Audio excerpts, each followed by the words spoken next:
Berikut ini adalah penjelasan alur layanan tatap muka BPJS Kesehatan yang sesuai dengan protokol kesehatan untuk kenyamanan dan keamanan Anda. Anda tidak perlu khawatir karena kantor BPJS Kesehatan dan para petugasnya telah dilengkapi alat pelindung diri seperti masker, face shield, tisu, hand sanitizer, dan akrilik pembatas. Pertama-tama, pastikan Anda datang dalam kondisi sehat dan selalu menggunakan masker. Karena Satpam akan memeriksa suhu tubuh dan penggunaan masker Anda. Selanjutnya, Satpam akan mengarahkan Anda untuk mencuci tangan pada tempat yang telah disediakan. Pastikan Anda mencucinya hingga bersih. Lalu Anda akan diarahkan menuju Satpam kedua dengan jarak antrian 1 meter.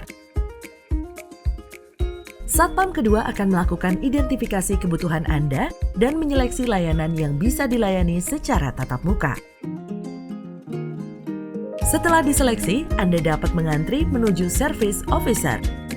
Pastikan Anda tetap menjaga jarak 1,2 meter dengan peserta lain.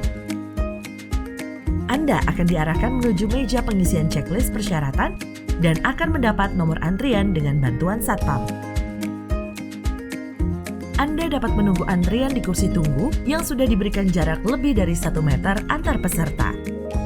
Selanjutnya, Anda akan dilayani oleh petugas frontliner dengan tetap menjaga jarak lebih dari 1 meter dan dilindungi akrilik pembatas. Demikian penjelasan alur layanan tatap muka BPJS Kesehatan yang sesuai dengan protokol kesehatan. Mari kita terus menjaga diri demi kenyamanan bersama. Namun, untuk menjaga keamanan, peserta dapat memanfaatkan layanan tanpa tatap muka yang telah disediakan oleh BPJS Kesehatan seperti Mobile JKN, Pandawa, disertakan juga BPJS Care Center 1500-400.